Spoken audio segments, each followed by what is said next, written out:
कि करीबन करीबन हर जिला से कहीं से 2 लोग, कहीं से 4 लोग, कहीं से 5 लोग, कहीं से 20, कहीं से 30 ऐसे कर करके लोगों की नियुक्ति करवाई गई। और तकरीबन हम लोग जो है 10,000 से 11,500 की संख्या में बच गए, बाकी लोगों की नहीं हो पाई। तो हम लोगों को कहीं करिएगा ना। फिर सरकार के बारे में कह रहे हैं कि नया विज्ञापन निकालने का सोच रही है कि चपरासियों की नियुक्ति करेंगे। तो जो पहले से हैं उनको ना आप पहले कर दीजिएगा।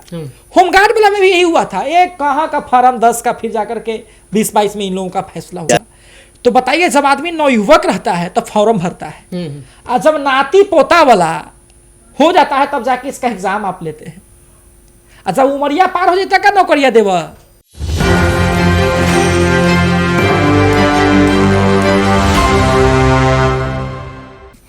नमस्कार, आप देख रहे हैं एक न्यूज़ 24। मैं हूं आपके साथ हिमांशु तिवारी। हम बात करते हैं परिचारी चपरासी संघ मुद्दे पे, और हमारे साथ बातचीत करने के लिए हमारे सहयोगी हैं साहिल कुमार, जो कि हमारे सीनियर रिपोर्टर हैं। तो साहिल जी, ये बताइए, फॉर्म भरने का प्रक्रिया और 12 साल का गैप क्यों? देखिए, आपने जिक्र किया चपरासी परिचारी संघ का, ठीक है, परिचारी चपरासी संघ का। तो आपको बता दें कि आपने कहा कि 12 साल का गैप क्यों। यही तो देखिए, बिहार में यही तो चल रहा है। अब आप सोचिए ना कि जब ये 12 साल का गैप है, तकरीबन जो है इन लोगों का जो फॉर्म भराया था वो 2012 के करीब में, समझे, 2012 के करीब में। ये मेरे पास विज्ञापन है, ये विज्ञापन है चपरासी परिचारी संघ वाले लोगों का। मतलब कि विज्ञापन जब निकाला गया था कि आप लोगों की नियुक्ति हो रही है, तो 12 का ये मामला था, समझे। फिर बाद में जाकर के गवर्नमेंट ने कहा कि सबका डिजिटलाइजेशन कर करके परीक्षा ली जाएगी, एक परीक्षा पर जो है हो जाएगा, जबकि पहले ऐसी योग्यता नहीं थी। पहले कहा गया था कि यदि आप मैट्रिक पास हैं तो आपको हो जाएगा चपरासी में, समझे। पहले ऐसा योग्यता नहीं था, अगर आप मैट्रिक पास है तो आपको चपरासी में हो जाएगा। उससे पहले तो और वो नीचे था कि आप 6ठों 7वां तक भी अगर आप पास है ना 9वां तक तो आपको हो जाएगा, क्योंकि उस समय 8 बोर्ड हुआ करता था, बहुत पहले की बात है। लेकिन ये जो आप 12 वाली बात करते हैं तो इसमें एक क्राइटेरिया था कि आप मैट्रिक का यदि आपके पास सर्टिफिकेट है तो आप चपरासी संघ में काम कर सकते हैं, चपरासी में आपका नौकरी हो जाएगा। 12 में जो है इन लोगों को फॉर्म भराया गया, बाद में जो है डिले करते जो है 24 में जाकर के तकरीबन इन लोगों को जो है फिर से कहा गया कि डिजिटलाइजेशन कर करके आपका एग्जाम लिया जाएगा, एक परीक्षा ली जाएगी और उसके बाद आपको चपरासी में नौकरी हो जाएगा। लेकिन जब परीक्षा ली गई कई लोगों का, तो अब चपरासी संघ के जो लोग हैं उनको ये आरोप लग रहा है, वो लोग कह रहे हैं कि करीबन हर जिला से कहीं से 2 लोग, कहीं से 4 लोग, कहीं से 5 लोग, कहीं से 20, कहीं से 30 ऐसे कर करके लोगों की नियुक्ति करवाई गई। और तकरीबन हम लोग जो है 10,000 से 11,500 की संख्या में बच गए, बाकी लोगों की नहीं हो पाई। तो हम लोगों को कहीं करिएगा ना। फिर सरकार के बारे में कह रहे हैं कि नया विज्ञापन निकालने का सोच रही है कि चपरासियों की नियुक्ति करेंगे। तो जो पहले से हैं उनको ना आप पहले कर दीजिएगा। होमगार्ड वाला में भी यही हुआ था, एक कहां का फॉर्म 10 का फिर जाकर के 20-22 में इन लोगों का फैसला हुआ। तो बताइए, जब आदमी नवयुवक रहता है तब फॉर्म भरता है, और जब नाती पोता वाला हो जाता है तब जाके इसका एग्जाम आप लेते हैं। और जब उमरिया पार हो जाता है नौकरिया देवा, कब देवा, है कि नहीं? ये तो बिहार के बड़ा विडंबना है। बिल्कुल विडंबना की बात। इतना लंबा गैप क्यों जी? कई लोगों का तो अब उम्र खत्म हो गया, कई लोगों का अब उम्र खत्म हो गया। मतलब भूख लगा है अभी, खाना खाएंगे परसों कहा था कि बियाह हासिल हुआ, भोज 10 दिन के बाद। तो वही बात है। 12 साल का गैप आप देख सकते हैं कि 12 साल का गैप। बताइए, छोटा जो बच्चा होगा, जो अभी गुरकता होगा, वो बच्चा पढ़ लिख करके 7वां-8वां में चल जाएगा। फिर होगा कि एक समय के बाद वो भी नौकरी के बारे में सोचने लगेगा। तो इसीलिए बिहार बेरोजगार, बेटा का फॉर्म भराने रहा कि बाबूजी का एग्जाम का डेट आ जाएगा। तो यही तो हो रहा है बिहार में, है ना? तो इसीलिए तो बेरोजगार है। इतना तो अगर इतना लंबा गैप लिया जाएगा तो यही ना होगा कि बाप बेटा दोनों एग्जाम देने जाएंगे, देने जाएंगे ना। तो यही बात है इन लोगों के लिए। तो क्या हुई सरकारी नियुक्ति रिजल्ट के बाद?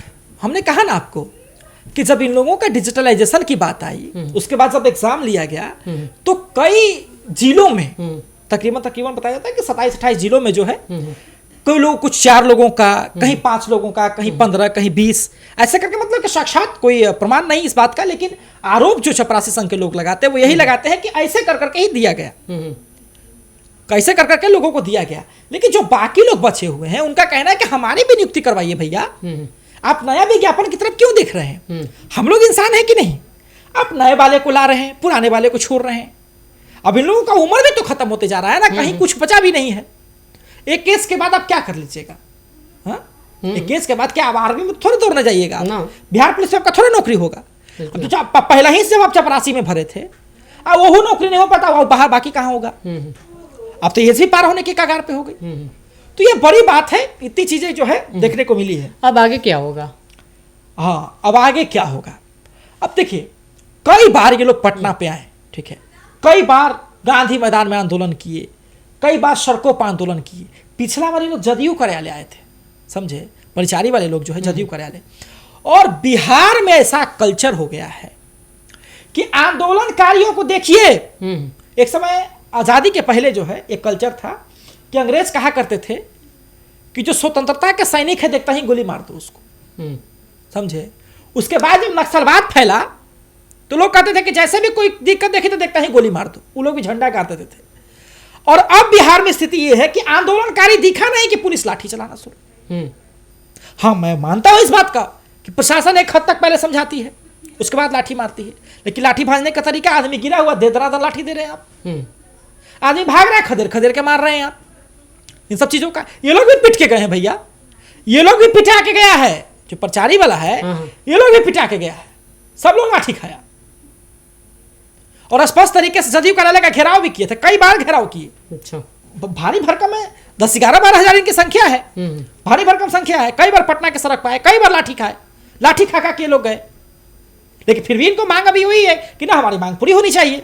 अच्छा, ऐसा भी बोला जाता है साइकिल चलाने की कला है, फिर मिलती थी नौकरियां। जी बिल्कुल, आपने कहा ना।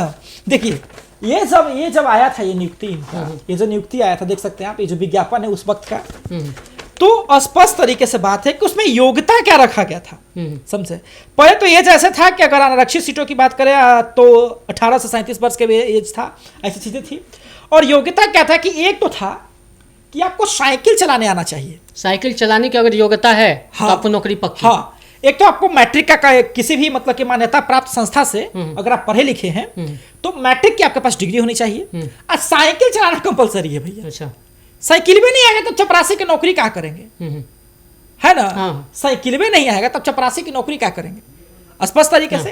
तो साइकिल चलाने वाला बात सही है, साइकिल चलाने आता था तो नौकरी मिल जाता था, मैट्रिक के सर्टिफिकेट रहना चाहिए, और भी कई तरह की योग्यताएं थी, ठीक है, जिसमें उनको स्वस्थ होना बहुत जरूरी है, क्योंकि चपरासी लोगों के पास काम भी तो बहुत अधिक रहता है ना, तो स्वस्थ होना बहुत जरूरी है। अब बात है कि नीतीश कुमार बिहार में कह रहे हैं कि हम इतनी नौकरियां देंगे, 1 लाख देंगे, 1.5 लाख देंगे, 2 लाख देंगे, और उसमें इन लोगों का कहना है कि भैया जब इतना ही दे ही रहे हैं तो नया विज्ञापन का ला रहे हैं, वो तो ठीक है, हम लोगों को तो करवा लीजिए इसमें, क्योंकि नया का बोला तो हम लोग एक जिले से पार हो जाएंगे। नया वाला जब आएगा एज रिलैक्सेशन भी दिया जाएगा, वो लोग से भी तो लोग बाहर हो जाएगा। अगर मान लीजिए कि एक साधारण व्यक्ति अगर जो 2010 और 12 करीब में फॉर्म भरा होगा, अगर मान लीजिए 25 वर्ष की उम्र होगी, ठीक है, 30 वर्ष की, तो जो लोग चपरासी में वही लोग भरेगा ना भैया, जिसको लग रहा है कि बाकी जगह मेरी नहीं होगी, है ना। या फिर जो मान लीजिए अगर 20 वर्ष की उम्र थी तो करीब 15 साल बीत गया, 35 साल के बाद फिर इनका चपरासी में होगा, बताइए। तो ये बड़ी बात ना है कि अब तो फिर कहीं इनका होगा भी नहीं। यही इनका स्पष्ट तरीके से करना है कि जो नया विज्ञापन आप ला रहे हैं तो ठीक है, कोई हमको उससे आपत्ति नहीं है, लेकिन हमारे बारे में भी सोचिए। हम लोगों ने भी एग्जाम दिए हैं, हम लोगों ने भी फॉर्म भरा है, हम लोगों ने भी इंतजार किया है, दीजिएगा ना हम लोगों को भी, दिखाइएगा ना हम लोगों को भी कुछ भी।